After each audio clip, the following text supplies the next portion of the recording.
Rather than focusing on the person, focus on the pattern. It's like, what is this pattern that's getting triggered inside of me? Where did it come from? How do I meet it? How do I question the misunderstandings that it created in my life so that I can wake up to what's actually true beyond my story of it? Welcome to the Deja Blu podcast, where we believe that living a life of magic can be the default. Join us each week as we playfully and authentically dive into the mysteries of life and explore what it truly means to be human. From spirituality, wellness, and all things taboo, we don't hold anything back. So without further ado, let's let the magic unfold. Hello, beautiful humans, and welcome back to another episode of the Deja Blu podcast. Every episode at this point, I just get to sit on the edge of the golden hands and just be in pure gratitude that this gets to be my life, that I get to interview brilliant minds that are at the leading edge of their craft and are inspiring so many already uniquely in their life. But then also I get to have like a concentrated hour and a half long conversation with these individuals and receive the codes. And I can definitely say today is no exception, because this woman has presented herself in my life in a way that has created a reference point of what the embodied feminine really can bring, and recognizing that even in the presence of this exquisite being, even when she's not saying a single word, but because of the depth of embodiment that she is walking the walk, not just talking the talk, has allowed that medicine to absorb into my being just by being in her aura. That is power.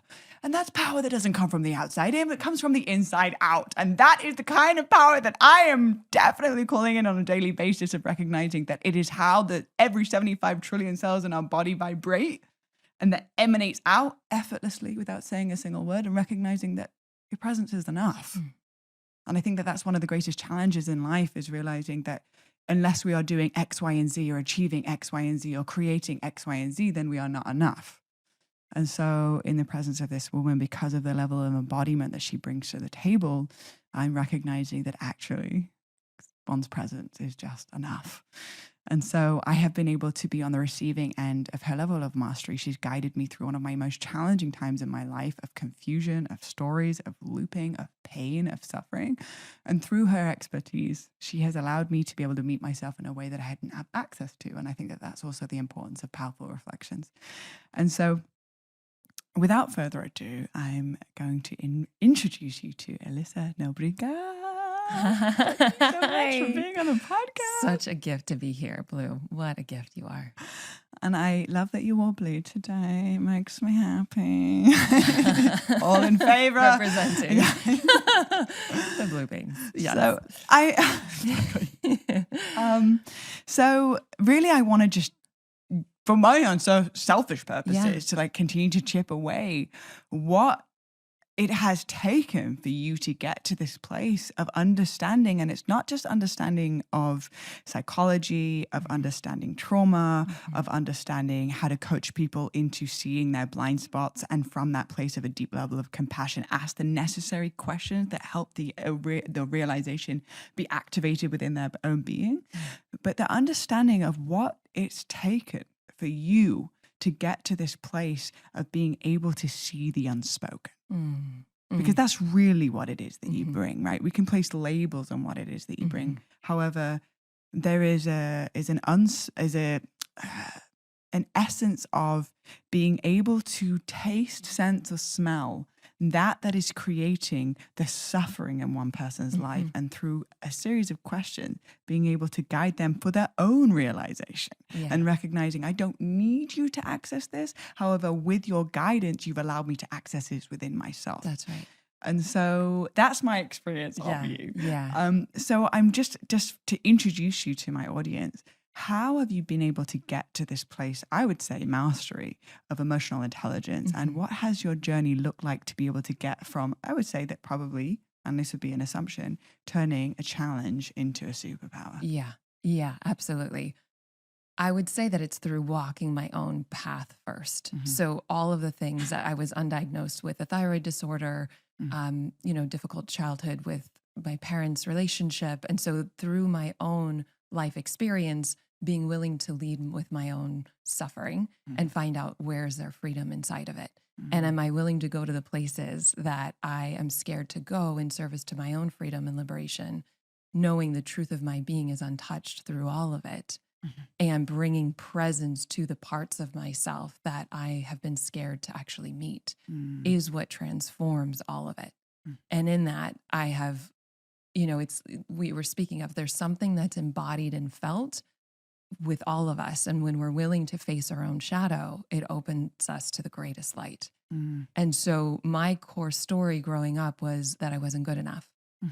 And I think this is a big one for humanity in lots of different ways. I'm not special enough. I'm not successful enough. I'm not perfect enough. All the different ways that the psyche can create that story of not enoughness, of inadequacy.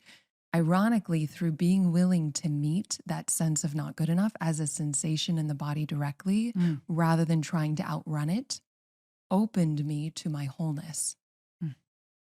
So it's the paradox of transformation, I call it. It's the very thing that you're not willing to face that opens the key to the greatest doorway. And so if we want to feel connection, ironically, it's through loneliness. If we want to feel freedom, ironically, it's through embracing feeling stuck. If we want to feel whole, it's through embracing feeling unworthy. And so the willingness to go there with presence, if we're going there from ego on ego, there's no transformative agent. There needs to be a higher level of presence, the truth of your being, the ground of your being that is awake to meet these parts of ourselves, that we are the presence that liberates it sets it free. And so in the willingness to let our essence embrace our ego, it transforms instantly. Within 90 seconds, neuroscientists have found it's only 90 seconds to feel an emotion before it moves through the body. Now that means if you're feeling an emotion longer than 90 seconds, you're in a story about what the emotion is. And the story creates more loops. And sometimes people can loop in their story. This is why I think a lot of people don't feel their feelings because they think it's never going to end. But they haven't learned how to surf the wave. They haven't realized that once the story activates the sensation, bringing presence to that energy in the body starts to transform it. And it really does take 90 seconds. And I love that people are willing to test this rather than just believe it. But it takes the presence as the backdrop, the background, so you're not completely lost in egoic identification. Otherwise, there's no transformation. There's no love. There's no healing agency in that. So creating the environment, having walked my own path, and knowing that I can see somebody's wholeness from the depth of my own wholeness and truth, whether they're telling a story that they're not good enough or this should have happened, holding in presence, holding in love, is like a tuning fork to help them wake up, whether they're conscious of it or not, to that which they already are. And those parts of us that have been looking for love, attention, safety, approval in the world start to integrate into our nervous system, and we relax. We feel that sense of safety. And from there, it's just an awakening. It's just about, and it's like, that's where the ego really aligns with our essence. So it's bringing our fullness to our full human experience that helps it integrate, that helps us wake up. And I love this frame from Ken Wilber. He says, it's about growing up and waking up, because we can be awake, but have a completely distorted egoic sense of self. Or we can have a really beautiful prison of a perfect life and have no idea of a higher truth. And so it's yes and. And that, for me, I love using everyday life triggers in support of freedom, in support of awakening. Right? In this earth school, we can use everything to get free rather than it happening to us. It's like, how do I use this? Where is life presenting me with situations that show me where I'm stuck, where I'm identified, and how do I use that to get free? That to me is everything. So that, I think, is the key ingredient for your quantum leaping, is that you see everything that's presented in the earth school as curriculum and an opportunity to grow. That's right. However, when the ego is the one that's actually in the driving seat, knowingly or unknowingly, then would you say that the ego would then convince us that it's not curriculum and that it's somebody else's fault, and therefore not being able to integrate the lesson? It can try to use blame, but once blame is seen through, that you're actually never going to, it's like if I'm trying to control and manipulate life so that I'm okay based on an outside in approach, I'm actually just locking myself in a room, throwing away the key. I have no control. So when we really inquire into blame, if it worked, great, I'd be all for it. It just doesn't work. So it's like, well, what's the other option? So rather than saying, you made me feel this way, it's like, no, people knock on the door. And then it activated a trigger that was already living inside my house. They didn't make me feel this way. And it's the truth for both love and pain.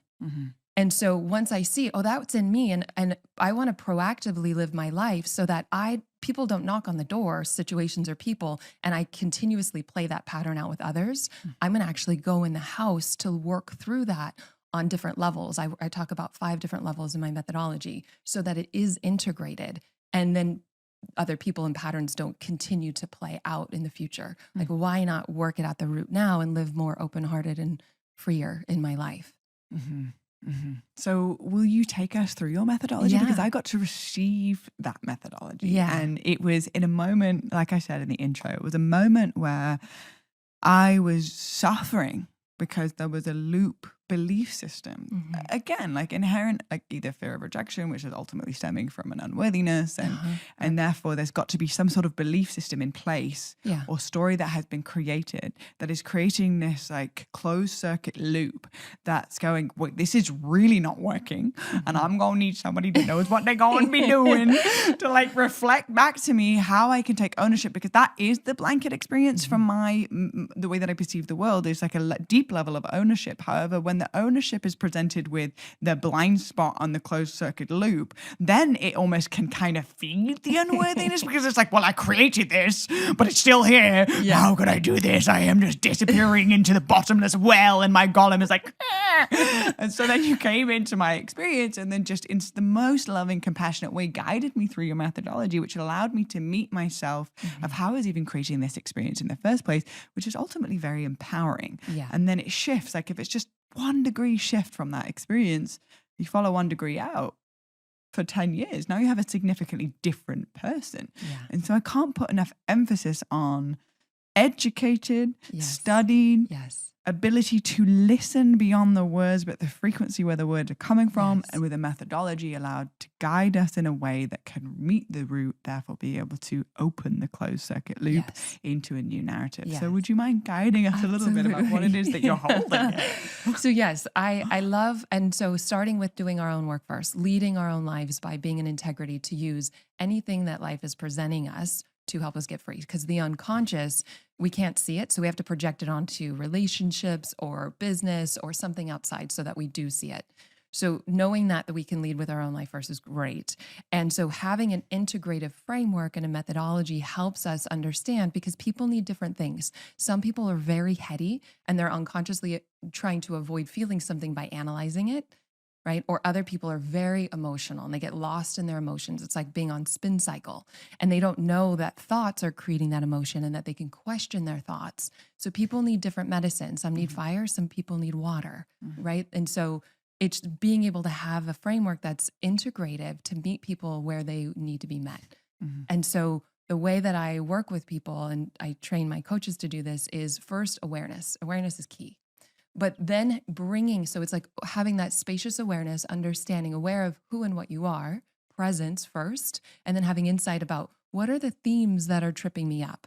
Oh, it's this fear of abandonment, or it's this fear of, one level, and then it goes deeper into I'm not good enough. Essentially, a lot of people, not everybody, but a lot of people.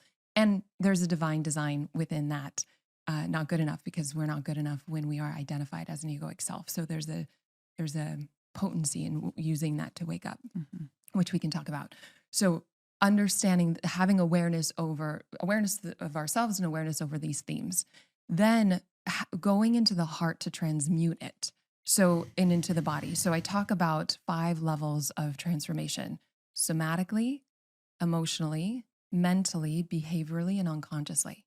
Now, again, people need different stuff. So being able to transmute it through the energy of love and acceptance, ironically, is what sets us free. And not acceptance as complacency, but acceptance as it's not intelligent to argue with what's already happened. It is what it is. And how do I use it to transmute whatever is at the root within me that I'm playing out in this physical world? So moving into that deeper level of acceptance, And then comes aligned action. How do I show up differently in my life as a result? So I used to be a licensed psychotherapist, and I love and have so much respect for that work. But a real healing is a change of behavior. So I wanted to help people not only wake up, transmute it in their heart, but really change their lives in a very practical, grounded way. So the spiritual and practical, yes, and. I think most of us, and probably most of your listeners, are not just here to meditate in a cave. It's about how do you live a deeper truth in an everyday, modern day world? How do you keep your heart open and invite people into a deeper experience of themselves? And so, yes, doing the work, yes, having an integrative framework to understand, like, this is actually getting caught somatically in my body. How do I bring presence to these sensations? And even if we just experiment with it right now, find a contraction in your body, wherever it is. Where do you feel it right now? And as people are listening, they can also do this. Oh, I'm real fresh right now because there's like this thing that's like creating a fire in my belly and like a what the fuck in my heart. So that's just perfectly timed. Okay, perfect. And most of the times people feel it in their throat and their heart and then their gut. And the gut's usually the deeper core stuff. So if you feel the sensation in your gut right now, and wherever people are feeling it, just follow along just for a moment, just to try this. So feel that sensation in your gut. And if you drop your presence into your belly, not looking at above your head down on it, but just dropping back into it, and meeting it with compassion, with warmth, breathing into it, knowing that we're not trying to change it. We're just saying hello to it somatically, allowing it to be here, just letting the breath move through and around it, knowing that it's welcome to be here exactly as it wants, seeing this as a child that's just looking for your own love and attention. No story, all sensation, breathing in. And letting go. What do you start to notice as you meet it? Say that again. What do you start to notice in your belly as you start to meet it, as you start to allow it to be here as it is? So originally there's like that's just existing, but like I'm over here. And then just even through your words, it was that's existing and now I'm here. Yeah. And then in the softness and the compassion, it allowed, as opposed to it being like my awareness and the sensation being two different things, my awareness and sensation merged. Yes. And then from the softening, it just allowed it to be without the judgment of it. And what is the experience of that? The experience of that it's still there. Yes. But it's okay. It's softer. Yeah, it's softer, and it's like a breathing with it. And it's just, and it almost has like wings, and it's kind of like a fluttering. And the fluttering became a little bit less frantic. Yeah. When the awareness then was placed inside of it. Beautiful. Yeah. So then you've let go of some of the additional drama of being separate from it. And as you get intimate with the direct experience of it, it starts to soften. And so when we don't judge a sensation, a thought, an identity, a block, a pattern, it starts to reveal itself to us. And then there's the wisdom inside of it when we're not judging it. And that's where then once it feels seen and met, and we start to embrace that part of you, you open to the wisdom that it was here to teach you. And so sometimes even feeling it somatically, you may have an insight of, or a memory, an image of when you were younger, or unconscious programming about it, whatever the theme is for you. And then once you reveal that, you see that, you thank it for getting your attention, you upgrade your insight now, what's true for you as an adult, and then you no longer unconsciously play it out. Yeah.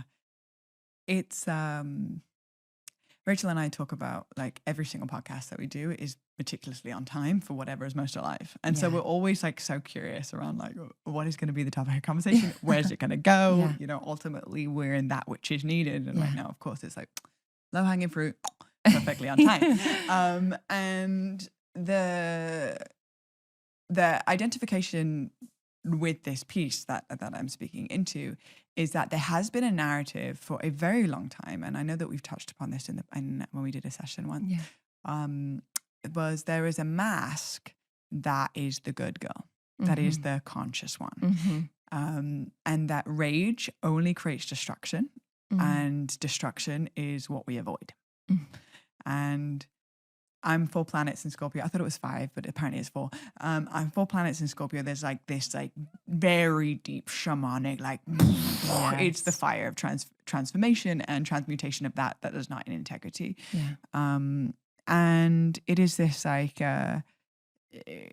the removal of the mask of the nice girl and the one that keeps the peace. Yeah. And when I removed the mask, what I realized actually was there is a volcano in there that is like ready to erupt. Yes. Now, she kind of erupted last night, Okay. and I was in this like, because once the lid was taken off, it was like all of the years of suppression, right? Like it has to come out in like a sideways kind of distorted way if it's not fully allowed to be felt.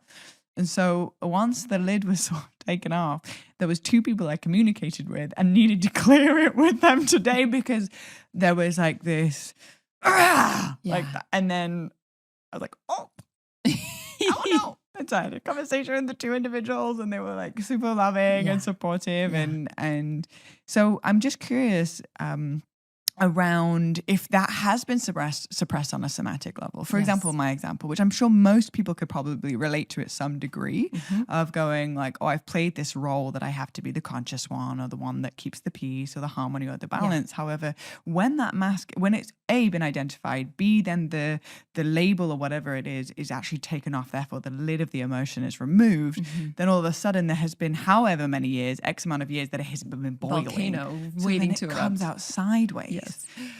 What would you say to learn to navigate rage or anger or frustration, or where the fuck is the justice in this experience? There's so much to unpack in what you're saying. So sometimes people learn that anger is bad, but anger is a feeling. It's part of being human. It just means it's feedback that a boundary's been crossed. And so if we play the mask of the nice girl and then we suppress it, yes, there will be a volcano at some point, or it's like, kicks out the sideways way. And maybe in your household or in other people's households, they were raised with anger is bad. But violence is a behavior. Violence is what is not appropriate. Whereas anger, healthy ways to express anger as a human is important to learn and to take the feedback. So there's parts and protectors. There's these defense mechanisms that we have that are trying to avoid the vulnerability underneath.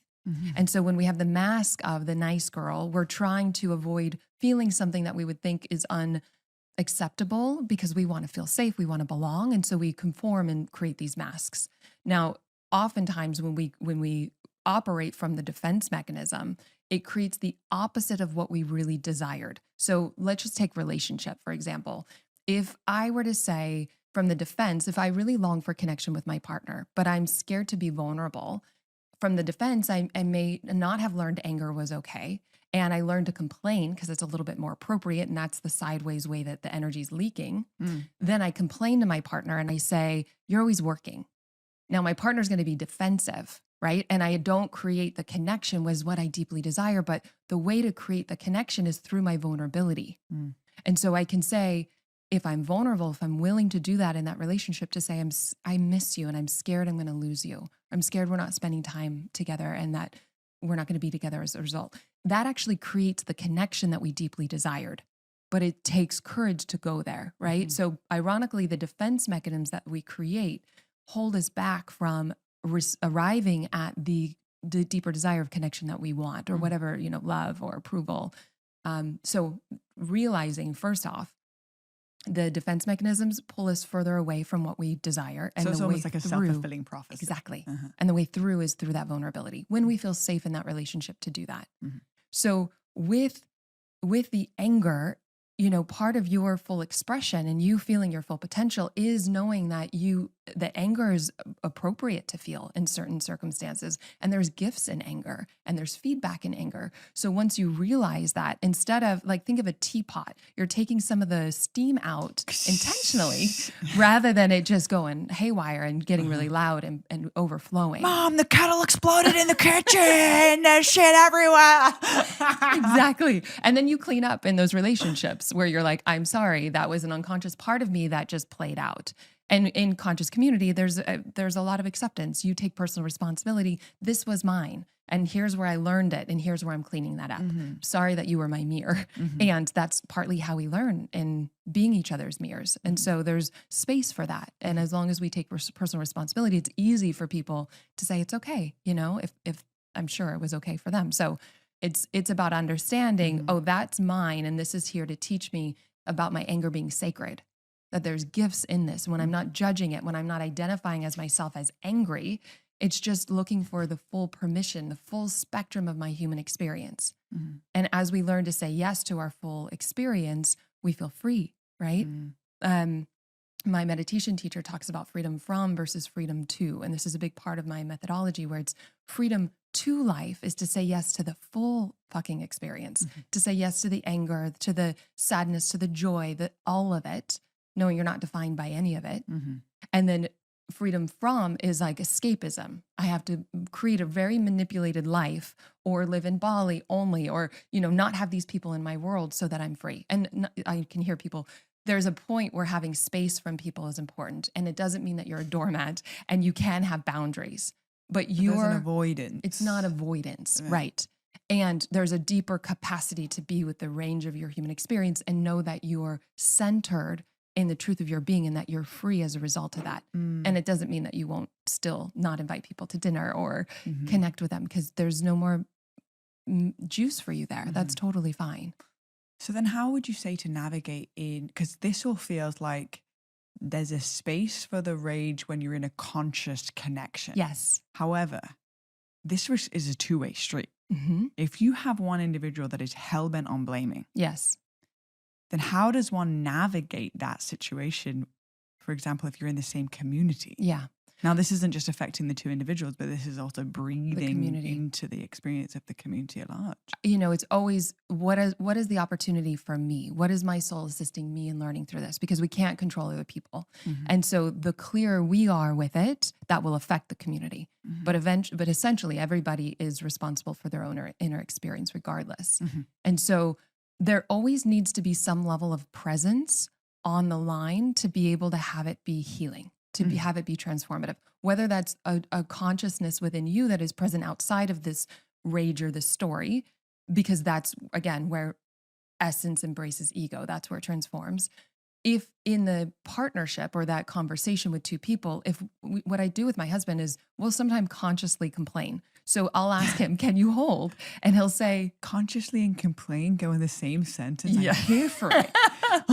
Tell me more. Yeah. So it's like you get to ham up the victim. The victim is part of the one. It's allowed to be here. So it gets to just say, like, I ask first, can you hold? Right. So that he has a higher level of knowing this has nothing to do with me, because whatever got activated in you is in your house. I just knocked on the door, so it's activated. So I'm here in loving partnership to support you in transforming that. So that's one way of relating. And so sometimes I'll just ham up the complainer, the victim, and then we start laughing because it's so not personal. It's just something that wants to just be let out. And everything is looking to be accepted. And so as I accept that within me, I can have more space for you to consciously complain too, or to play out, blame, whatever the story is. And so, but if there's one person or one level of consciousness that is outside of the dynamic, then it can heal. But if you're both caught in an egoic blame game, there's no point in having that conversation. Come back to a time where you feel more resourced. Otherwise, it's just caught in illusion. And so I don't continue conversations with my husband if we're not both, or at least one of us has a higher level of presence on board. Because when we're caught, then it's just passing it back and forth. There's just like, and so in community, it's the same experience. If there's not one presence that is above all of it, watching it, it's just more collusion, and it's not going to be helpful and important. And so I would personally probably take space, look at what is this being triggered inside of me? What's the core theme? What's my opportunity? Maybe there's a past memory that comes up from when I was younger, and I work with it directly inside myself to say, oh, that was when I was believing this story, or this is my worldview that got created. And then it becomes a gift here to show me how I can open my worldview or my experience so that I do feel more aligned with life, instead of being so caught in sometimes we've got these unconscious stories like, you can't trust people because that was the family narrative.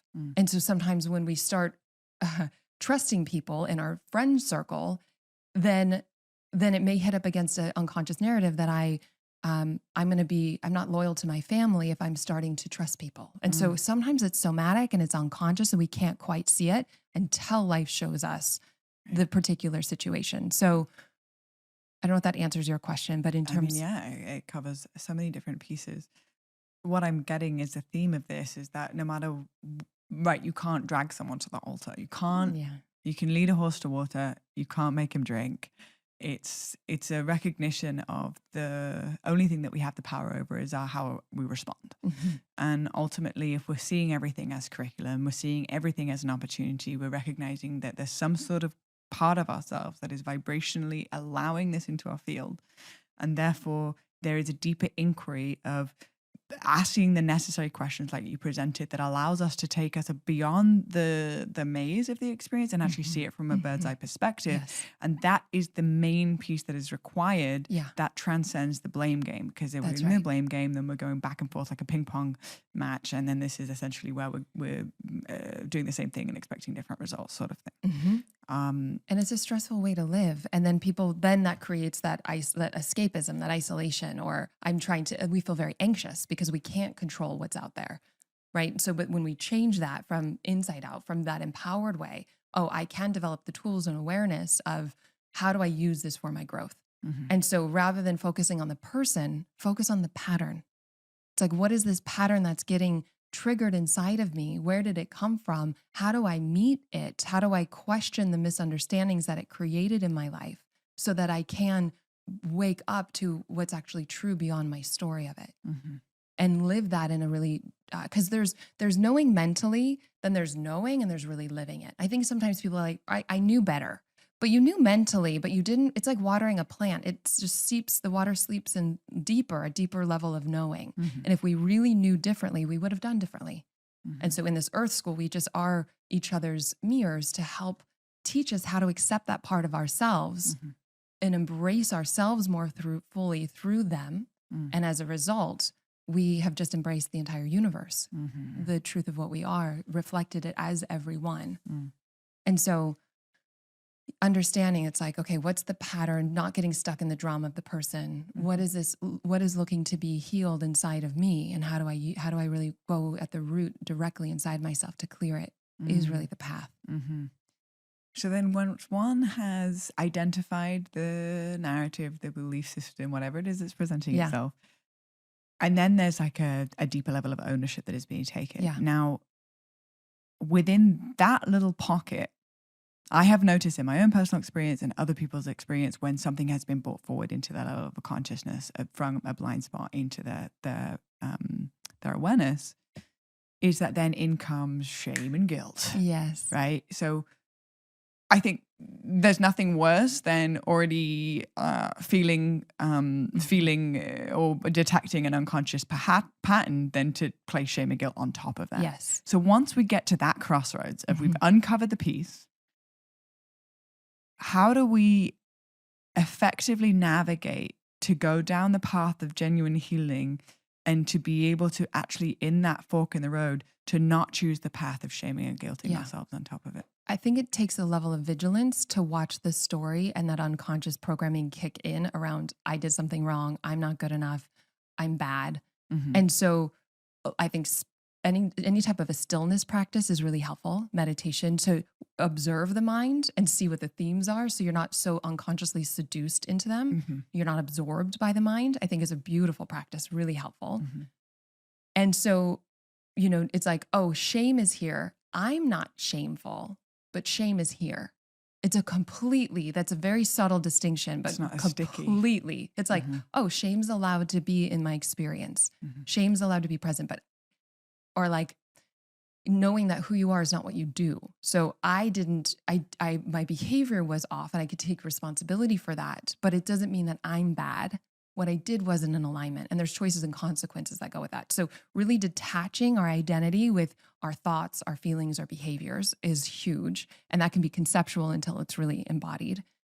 And then ultimately also, ironically, just being willing to feel unworthy or shameful. When you open to the experience somatically, shame evaporates in the truth of your being. When your essence just allows it, it does transform.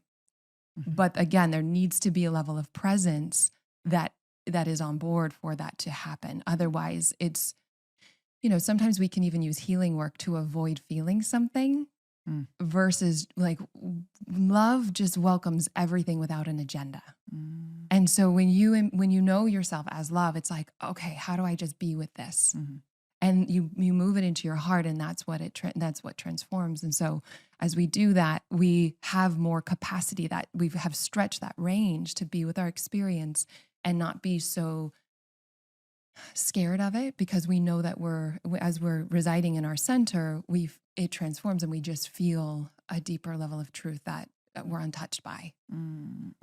So it takes courage to go there, but it also takes presence and having somebody that can hold when we're just kind of a friend, a coach, a therapist that can hold presence, so we don't get diluted in our own unconscious programming and be like, not only energetically witnessing us, seeing us, but also guiding us to ask the questions so that we can come back to what's true and not go down the rabbit hole of our past conditioning.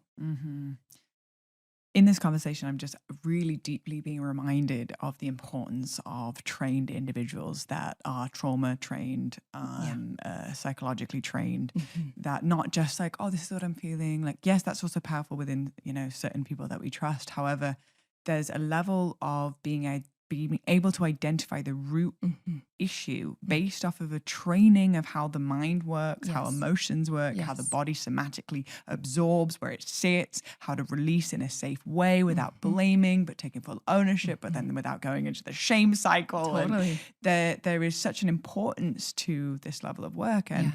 And essentially, in the presence of you, my experience is like you're the illusion slayer. Like you come in with like double swords on your back and you're like this is what we're gonna do to the illusion. And one thing I have noticed as a theme with individuals that have a level of emotional intelligence and a level of leadership born as a byproduct because of that integrity and that emotional intelligence, have support, have coaches, have therapists, have individuals that are willing to reflect back to them without blaming from a level of training that creates a safe space to fully feel all of it in the stories. And so I'm familiar that you have trained thousands of people in coaching. You have a coaching program that allows individuals to become informed of how to hold these spaces. And I think that the one thing that we really need more of on this planet is safe places to feel all of it. Right. Yeah, I think our greatest gift back to humanity is doing our own work first. And so as we have the community, we have the tools, we have the guidance to really go there inside of ourselves, that is an offering back to the planet, even if we do nothing with it, just our sheer presence and to truly witness somebody, to truly see them. I think that's what we deeply desire. And I don't know that a lot of us had that as children. And when we are witnessed as children in our essence, in the truth of our being, something stays awake. And we no longer have to play out some of the unconscious patterns of looking for safety through what we achieve or how many people we help or the perfectionism or, all the different ways that the ego looks for safety in the world. We come back to a deeper safety. We insource safety rather than outsource it through achievement or through all the ways that we look for it in the world. And 100%, I mean, I'm biased. For me, the psychological and spiritual work, I never want to end because it enhances my life. I can give back to others. It's like I've been doing this for 20 years. And so I'm biased towards it. And my life is beautiful as a result because of it. I don't know how most people navigate life. I guess I do through addiction or through self-medicating, nothing wrong with it. But when I was becoming a therapist, I'm like, why don't people know these tools? Why don't we learn these things in school? Because as we do, it's like, we don't have to play it unconsciously in the world. And it's okay to dance our dance too, and we're all ready when we're ready. And yet having the tools, having the perspective, having the community that really holds us in that is a gift. That is sacred. I went through a altered state of consciousness, almost like I had taken some medicine when I did a session with you. Like, remember I lost my vision in my left eye and everything was like super blurry and I had to lay down after our session.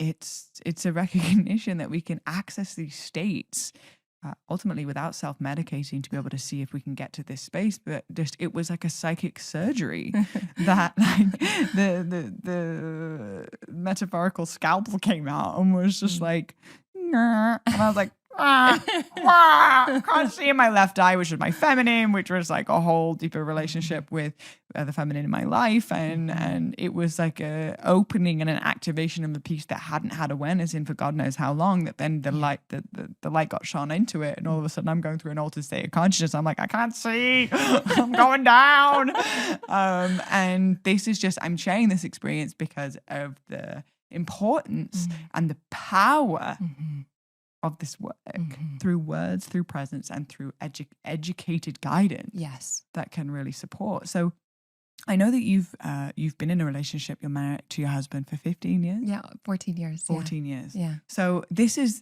something that I've noticed some feedback from the podcast is like, yeah, you know, you talk about your beloved or whatever, but y'all have been together for 2 years. Like, I want to talk to someone that's been in a relationship for like a long time that has gone through at least two versions of ourselves, right? 14 years is 2 7-year cycles. That's right. We literally are a different human after 7 years. And so to have experienced a relationship that has lasted and is strong and is so connected as the two of you, and there's still so much eros and beauty. And this to me is the embodiment of 2 7-year cycles have made it through the wilderness and continue to come back to the altar of each other's hearts in a place where the eros is still alive. Yeah.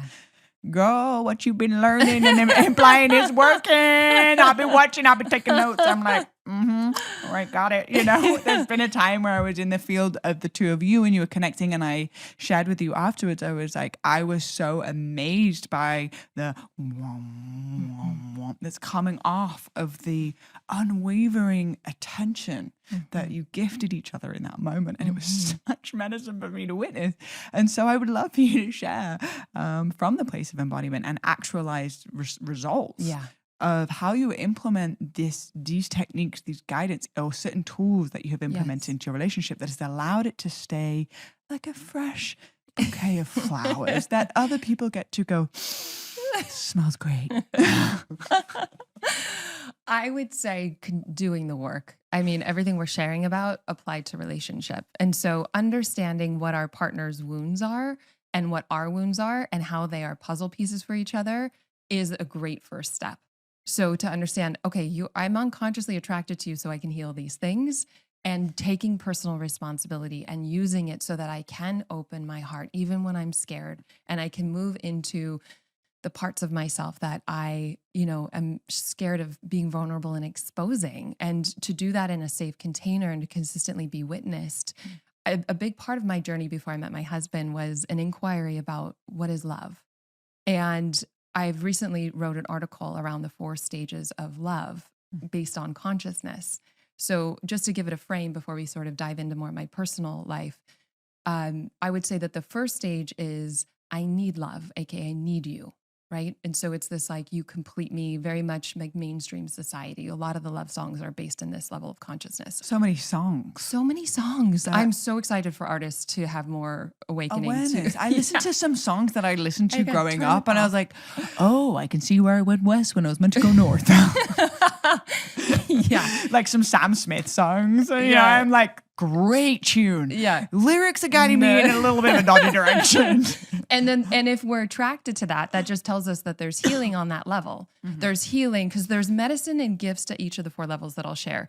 And think of it like kindergarten going into graduate school. We have to go through kindergarten to get to the higher tones and frequencies of love, right? And so it's all perfect. It all has wisdom and medicine. And if we use it with whoever we're with or not with, we use the lessons of the moment, we can evolve in consciousness and discovering a deeper source of love.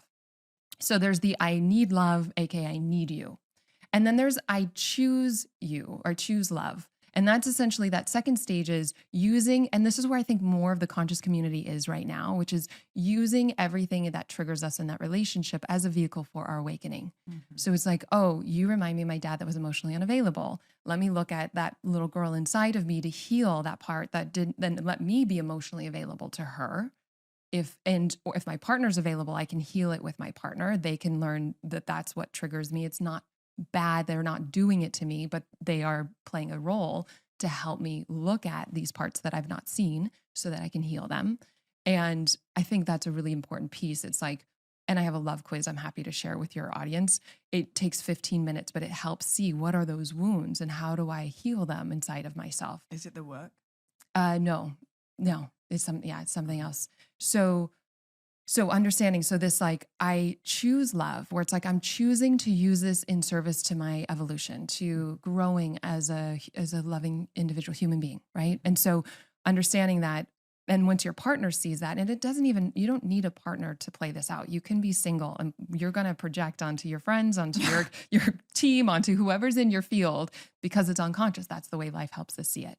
And so we get to use those triggers to say, what's inside of me? How do I heal it? And that's beautiful. And we attract also the great qualities of our parents as well, because what unconsciously the mind thinks is that what's familiar is safe, even if it's not.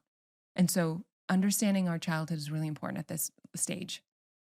The third stage is I am love.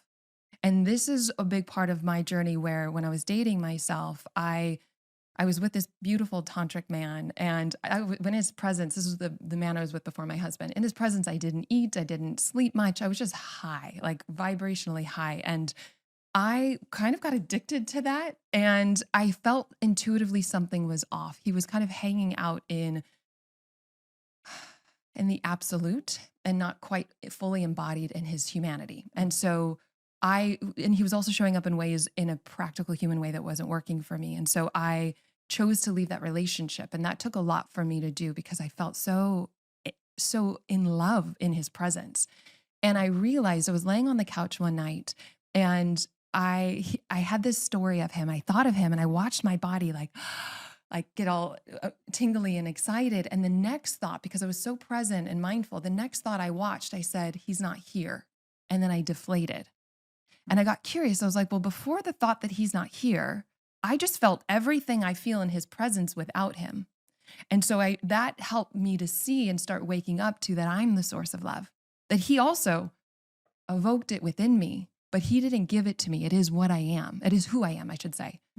So that was a really beautiful teaching, and helped me leave that partnership, because he wasn't showing up in the physical ways and there was also something deeper intuitively that I could see that wasn't in alignment. And so it moves in from the I am love, which is still, it's so beautiful. It's so empowering to know, because you love in a freer way. You know that nothing can take that away from you, because it is who you are. And then the fourth stage is just love. It's not I love you. There's no I, there's no you. It's just love. It is what I am. And at that level of consciousness, it's the most intimate experience with all of life that I've ever embodied, where the trash can, everything is an emanation. It's the fabric of life itself, a deep state of oneness. And so those 4 stages help give kind of a map to, I think, where we're evolving as a society. And I think most of us have been trying to survive, like psychologically. So not too long ago, people were in relationship for survival purposes. And I think this fight, flight, fawn response most of us are evolving now internally. We're not so much evolving externally. And most of us are safe in a modern day life. And so as we're evolving, that kind of the physical survival went more towards psychological survival. And so now it's like, oh, knowing that I'm safe, even in the parts, because sometimes there's, in terms of relationships, and I'll speak more to the I choose love stage, because I think that's where most people are evolving into. There are people that are like, as soon as one person is a turtle, they close down when they get scared. Their partner usually is the opposite, and they get a lot louder. And so part of the work is the tiger to quiet a bit, to create that safety and for the turtle to come out. And so you can have common ground. But understanding how to fight consciously, when you're not just taken over by the safety survival mechanisms in I our want to body. unpack that. Okay. I want to finish your thought. Yeah, when we get taken out, when there's a part of us that doesn't feel safe, and I think most of us on a nervous system level are looking for safety in the world and don't feel safe. And that's why I think somatic work is great for people that have been in the work for a long time. They know all the things, but they're not shifting it, or they have an avoidance to feeling. So this is like a backdoor in. But as we start to feel safe in our nervous systems, we can flower, we can use that relationship for choosing to show up to heal each other. And you can define how you want to fight when you're not in this primitive state and you have your prefrontal cortex on board, so you don't go to unconscious habits. I mean, there's a lot of hacks people can do. And I think you tell me, I think that's where most people are, where it might be more helpful. But I'm happy to serve and share it wherever you think it would help people. I mean, I definitely agree with you in the stages. I think that we are collectively moving out of I need love, or even an identification of like my other half. Yeah. I think it's almost a little bit problematic language from my perspective, because it's saying that I'm not whole. It's an unconscious or conscious narrative that says, until you are here, I don't have access to this part of myself, which ultimately can feed some sort of codependence on that person's role, whether they text back, if they don't text back, if they show up on time, or if they don't show up on time. It's like creating this like neurosis around like the relationship with another. I do believe, just in my own personal experience, I can only speak on behalf of what my lenses see. Yeah. In my reality, in the conversation I'm having with the people around me, is that I choose this, and that does seem to be the piece that we're stepping into. So I think that you're accurate within that diagnosis of where we're at, from my perspective, and then within that focus, the how to have an argument consciously, because there's, I guess, for me, it's like, how does conscious anger play a role sacred in an argument that has a resolution? So I had the good girl upbringing as well. And when I started learning, when I was getting licensed as a clinical somatic psychotherapist, I was learning about feeling all of it in my body. And I remember my boyfriend, now husband at the time, did something that angered me. And I just felt this fuel of power really in my body. And I was like, and I let myself embody anger consciously. And it was the most invigorating experience. I understood why a lot of people hang out in anger, because anger is just a little higher than sadness. And my go-to was to go to sadness because I was trying to be the good girl as well. So I'd skip anger and I'd feel sadness. But there's sacredness in anger and embodying that consciously. So it's saying yes to that human emotion. So when I got angry, I just stood there in the kitchen with my husband. I was like, oh, I'm feeling this. And I let myself consciously feel it. And I loved that experience because it was higher up than sadness. But it was also just permission for this octave that we want to sing in our human expression. It's all tones are welcomed. So when I let myself feel the anger consciously in my body, I didn't express unconsciously in violence. I just felt it for a few moments, and I shared, I'm extremely angry, and I was feeling it fully. It opened something inside of me that helped me actually access some of my power as well. Instead of going into a deflated, contracted, I'm not good enough, something's wrong with me. Sometimes people either go inward or they express outward. Right, repressed. Mine tended to be internal. And so then I went towards sadness and collapse. And so for me, feeling anger felt important. And I really got to consciously feel that. Now, I still could share the boundary with my husband. What he did wasn't okay with me. And I didn't tell him, you need to be different. I just said, that's not going to work for me in relationship. And so I shared, this is what works for me and this is what doesn't. And it wasn't from, you need to be different. It was like, this is just what I'm available for. And so it came from, but the willingness to feel the anger somatically, fully, was a gift and helped me access more of my full range, full potential. So do you feel like the ability to access the rage is also the ability to be in one's power? No, I think that power is really from love. And I think love says yes to all the emotions, but it's beyond an emotion. So power is just a yes to what is. The most sacred thing is what is, huh? Mm-hmm. Yeah. And so this would be the transcending of the binary experience that says there's a right and a wrong based off of how we label our emotions. That's right. Recognizing, ooh, sadness is wrong. Yes. But joy is right. And then we cling and avoid, right? And that just sets up the pendulum. When we see that actually beyond the labels of sadness or anger being bad, what is the experience? If you were to describe this to a child for the first time, or an alien that came down, how would you embody this and express or experience it in words? How would you translate that? And then as you fully feel it, it says yes to more of your online capacities. You're available for more of life. And ironically, when you feel more of the sadness, it opens you to more joy. But you're not attached to any of it because you're sourced as all of it. Mm-hmm. It's allowed to come and go. And we notice what doesn't come and go, which is real power. So it's almost like sitting next to a river and watching in comes sadness. There goes sadness. Yeah. In comes rage. Yes. There goes rage. And it's not I'm sad or I'm rageful. Which is a sticky language. That's sticky. It's an identification That's with, right.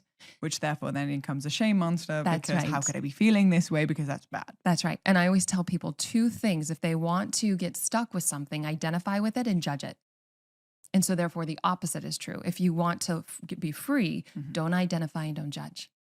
And when we're not judgment of the anger and we embody it, whatever the gift of that is revealed to us. Yeah, because last night I really I felt the rage for the first time, and I really resonate with you with saying the sadness. Ooh, I've been sad for a while. And that was one of the pieces that you and I connected over a few months ago. And I've never even given it the context that sadness is just one level, because there are levels to the emotional range. I'm sure people have seen the chart of the different frequencies that operate from different emotions. So sadness is below anger, and then anger is right above it. However, I've not had access to that energy for a really long time. Yeah. And so to feel it last night, I was in the presence of Liz, my roommate, dear sister. And we're standing in the kitchen, and I was expressing the rage, and she was like, "Nice, yes, yeah, she is." She was kind of turned on by it. Yeah. She was like, "I like this." She liked that version of me. Yeah. And I recognize, like you said, it's power in the sense of it's life force energy. It's chi. Yes. It's running through the body. It's hot. It's fiery. And what I noticed the difference. I was chatting with the dear brother Aubrey Marcus today on the phone this morning, and what we differentiated, the difference between, there's a healthy expression of it, which is the fire, the bonfire, let it roar, let the flames go high. Yeah. But the second that you start forging a weapon is the second it becomes problematic. That's right. So if the fire is, but then inside the fire, you're forging a spear, and the spear, during that emotion, that actually sticks inside someone, which then can create shards that then when you even pull it out, the shards are still in there, that actually perpetuates trauma. Yes. So the differentiation between the fire blazes and actually burns away anything that's not in integrity, also brings warmth to those that are around it, when the fire can just blaze in the sky. But the second it's forging a spear is then actually perpetuating the very thing that we're actually trying to move away from ultimately, or not necessarily move away from, but integrate into a level of wholeness. Yeah. So what would you say is your perspective on that analogy? Yeah. I mean, it's similar to anger being a feeling and violence being a behavior. So the spear is getting into it, throwing it. Right. And life is a mirror. So anytime if we have hate towards somebody, we feel that. They may or may not feel it, but we feel it. And so that to allow a human experience to feel the anger consciously helps us develop our full range, and doesn't mean that we're going to unconsciously act from it, but it does have more on board. And then we can use anger in a sacred way to speak our no, or to set a boundary, or to stand up for ourselves when we don't feel like we have a voice. There's an important part of using anger at the right time, right? We're doing it consciously rather than being in reactivity to it. We're really responding, using it when it's needed, however it's needed.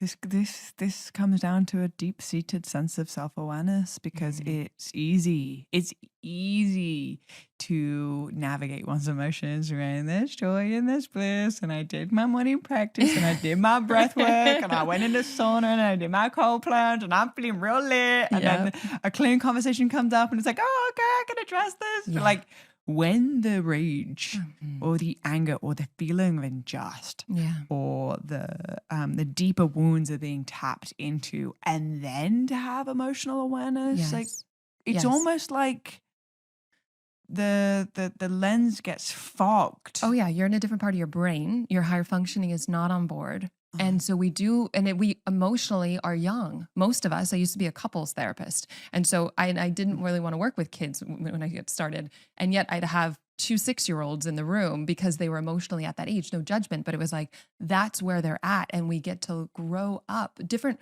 And there are going to be different triggers that point to. That's why I say life is the real coach, because different parts of our life are going to be activated. And I love that Liz was just celebrating your anger, because when we have community, it rewires a part of us that we didn't think was appropriate, not the good girl. And it's like, oh, that's acceptable. That's okay. And we get to really develop more of ourselves.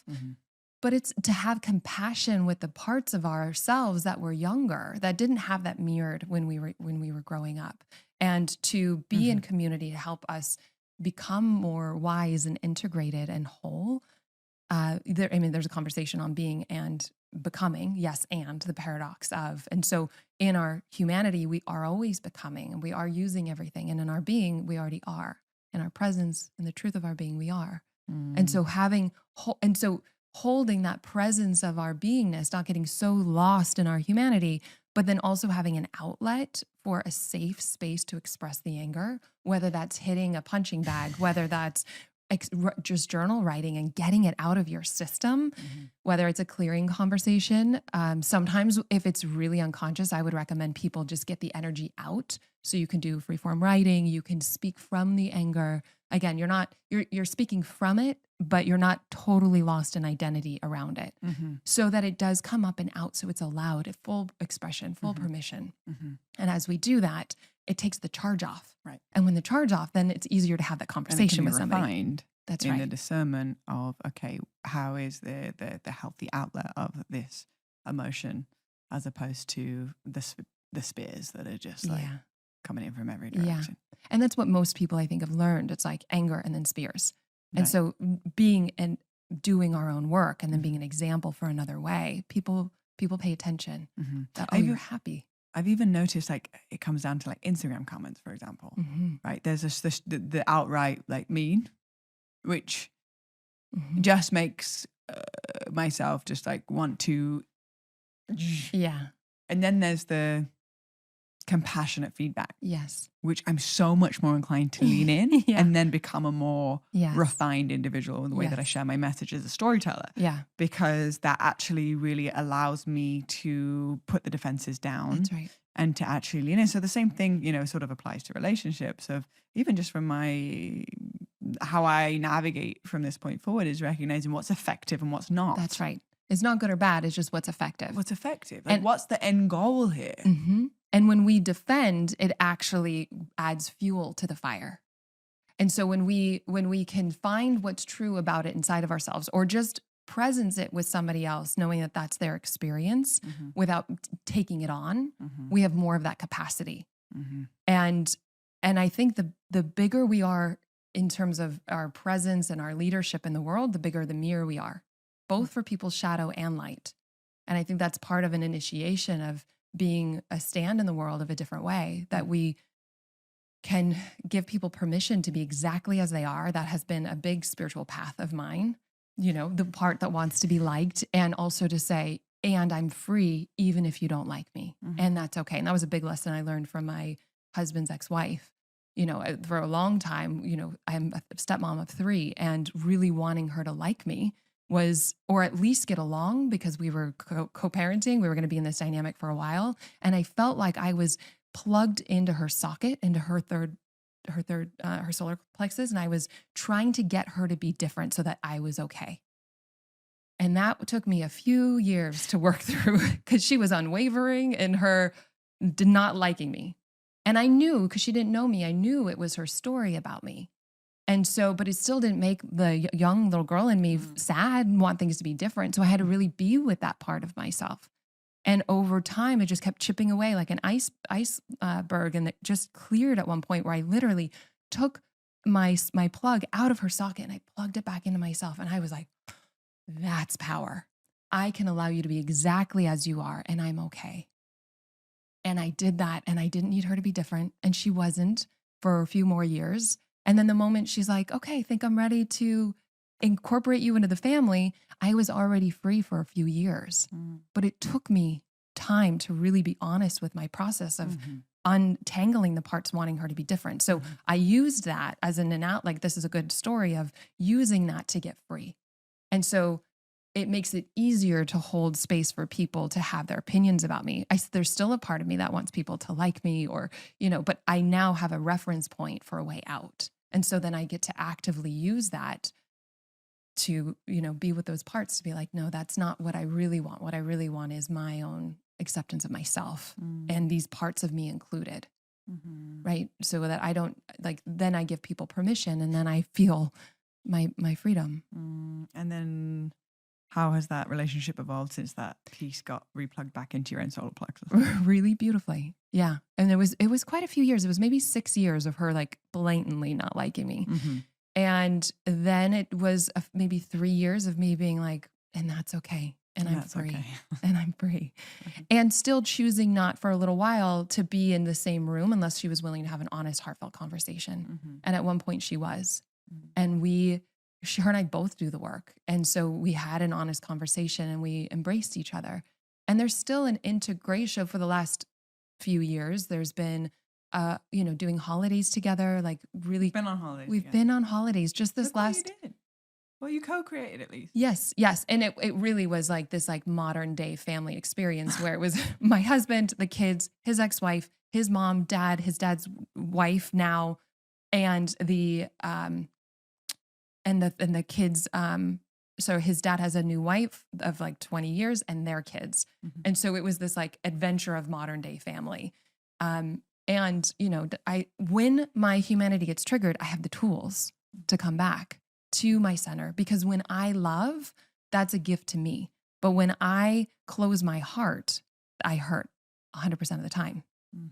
And so anytime I judge somebody, I feel that they don't, and I really got to start inquiring into this like idea that I wanted them to like me. I was like, no, I don't know if somebody judges me or not. And so it's not their judgment that hurts me. It's my interpretation of their judgment that hurts me. And that's mine. That's my power.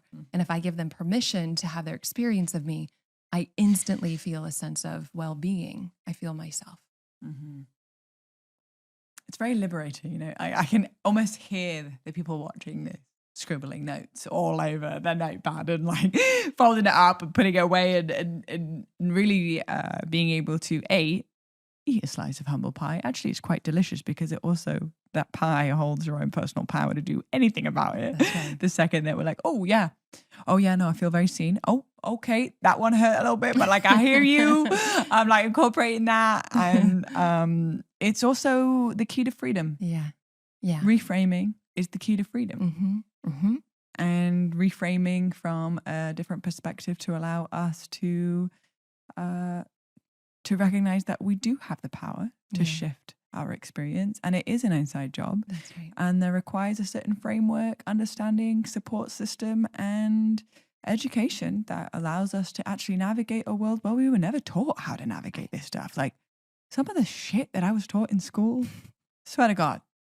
Why? I know. Why? I know. I don't use this ever, but it did cost a fuck ton of money to learn it. And actually, the stuff like emotional intelligence, conscious relating, how to navigate an argument so that actual genuine healing can happen. Yo, hell, teach me how to do taxes. But anything but this random subject that I'm never going to use and is going to put me in debt. And it's like, it's so needed, and yet it's never too late. Yeah. I felt the exact same way. And that's part of the calling of why I do this work, to help empower people with tools and community to feel held, to feel safe, to navigate. Because otherwise, I think we just look for, the parents, we would just follow their path, or we use addiction and we look for, that medicine in all the wrong places when really there's a different way. And I love that. I think we're both a stand for that, to say there is another way. I mean, that's the greatest gift. And I think there's like a deep core part of us that wants to be seen in the world. And we also fear it at the same time. Like we want to be, there's this push pull, like gas on the brakes and the gas. So it's like, we want to be seen in our essence, and we think we want to be accepted, but it's our egoic looking for acceptance in the world to feel safe. And ironically, what's only ever worked for me is to, from my essence, just embrace the parts of me that want to be seen and let them know that that's okay. They want to be seen, and just to mother them, to love them. And as I feel that, then I give more permission for people to play out their looking to be seen, or like push pull, being scared of it because they don't want to be judged, aka fear of rejection. It's like, it's all welcome. All of it in the heart, it's all welcome. And it's all just looking for love. And you are that liberating presence that sets it free. And knowing that is a game changer. Knowing that and then living that.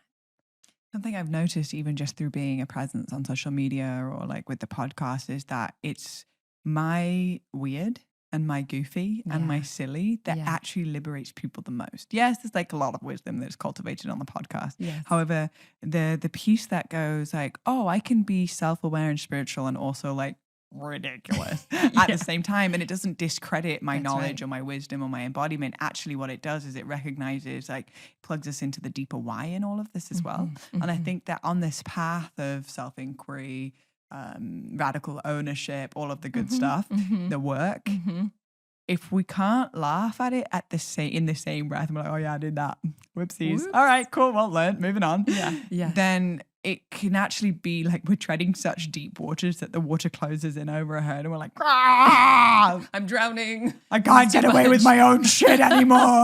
I've become too self-aware, but also it's a lot, you know? So, it can be a lot sometimes too.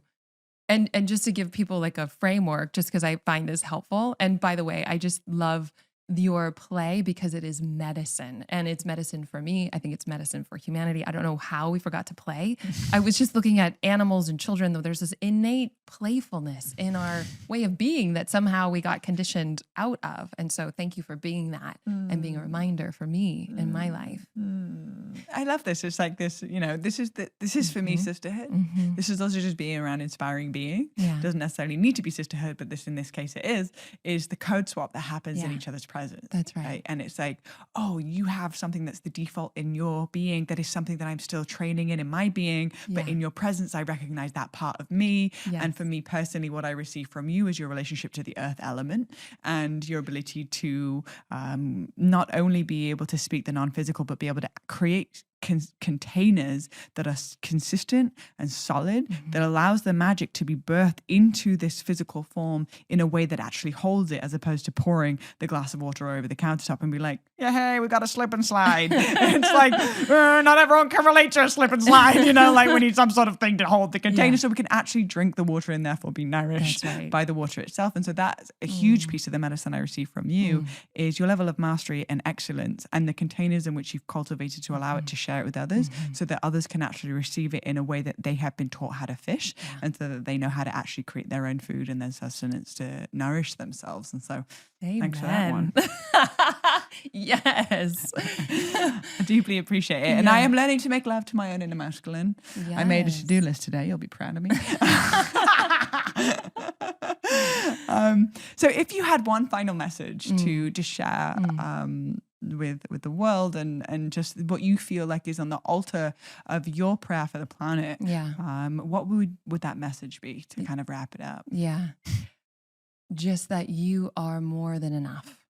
And that as you embrace the parts of your humanity that are looking for love and attention in the world, as you embrace that within you, you feel more of your wholeness. But that doesn't make you any more whole. You are already more than worthy. That's the medicine. That's it. That's the core wound, is that like, I ain't enough in a world that literally is profiting from your unworthiness. It's like unworthiness is like a multi-trillion-dollar business, literally. it would be such a sacred, rebellious act as the deviant in us that actually says, you know what? I am enough. Fuck him. And to live. I am worthy. That's right. Just by being alive. That's right. And more songs from that truth. It's the kind of world I want to live in, because if we're living in this perpetual projection of our internal state that just continues to reinform or like reaffirm what it is that we believe about ourselves, if we start believing that we're worthy, what kind of world are we going to start living in? And if that starts to pop out for everybody, then what kind of collective experience are we going to start living into? That's right. That's the inquiry. Let's find out. And this is why your work is so deeply important. And thank you for being so courageous to excavate from the inside out, and recognizing that you've turned your greatest challenge into your greatest gift. And not only have you created it for yourself, but you've now served hundreds of thousands of people around the world to be able to recognize their divinity within themselves too. So thank you, sister, for everything that you do. Favorite thing in the world, to hold those containers and watch that transformation. That is what lights me up. Thank you so much for being on the podcast and for being able to hide your voice. When Rachel put her on for an hour, I was like, how is that already an hour? I was like, what just happened? You opened the portal. It is such a gift to be in your presence, Blue, truly. And you are such a priestess and a light being that is just radiating on this planet. I'm blessed to know you, and I'm grateful for your playfulness and your sisterhood. I'm pretty sure I have a cat inside of me, because anytime that I feel like that, like, I just purr. Thank you. I put it in my little heart pocket. I'll save it for later. And then when I'm doing my taxes, I'll be like, let's get some juice in here. Exactly. I love you. I appreciate you. Thank you. So grateful. Alrighty. I cannot believe that time has just flown by. That is, a portal ultimately means that my whole relationship with time completely shifts, and operating in like a timeless state where really time does not exist, but only pure presence remains. And that was my experience today. So if you resonate with today's episode and you would like to share it with your friends, your family, anybody that you think will benefit exponentially from this message, please post it on your story. Tag myself, tag Alyssa. All of her information is going to be in the show notes so that you can follow all of the magical things that she's doing, and maybe even learn from her, which would probably be one of the greatest investments and gifts you could give yourself, because once you've packed yourself with emotional intelligence, you get to keep that for the rest of your life. It's kind of awesome. So for all of you beautiful humans that have tuned into today's episode, thank you so much for lending your heart and your ears and your body to the integration of this knowledge, therefore becoming wisdom, and from wisdom being able to share it with everyone you come into contact with. Until next week, thank you so much for tuning in. Blessings.